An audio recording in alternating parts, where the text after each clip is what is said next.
Coucou, je te fais un court vidéo, un short ou un reel comme on dit, parce que je ne sais pas ce qui se passe ces temps-ci, mais le nombre de questionnements que je reçois au sujet de la manifestation, pouh, c'est un petit peu fou.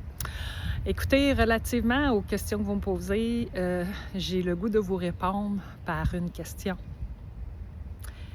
Pourquoi vouloir manifester quand tout est déjà tel que ça doit être, quand tout est plein, complet, entier, et qu'il y a cette abondance ici, cette joie et cette complétude au niveau du cœur? Quand c'est plein, il n'y a rien à manifester. Ça se manifeste naturellement, spontanément et fluidement, sans intention.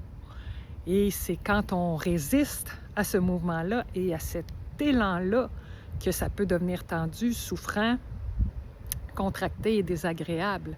Mais quand c'est plein, c'est plein. On n'a qu'à suivre le mouvement du vivant, à participer à ça joyeusement, puis à réaliser que chaque chose qui se présente dans notre vie est telle qu'elle doit être et telle qu'on l'a choisie. Peu importe l'espace à partir duquel on l'a choisi, que vous l'ayez choisi à partir d'un espace de manque ou d'un espace de complétude, ça a été choisi, consciemment ou inconsciemment.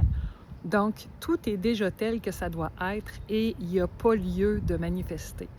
La manifestation se produit naturellement, c'est ce qu'on appelle le jeu du vivant. Donc, après ça, tout ce qu'on a à faire, c'est à y participer pleinement sans se poser de questions.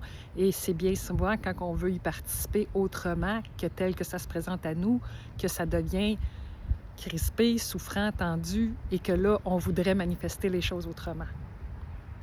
Donc, voilà, c'est ce que j'ai à partager sur le sujet.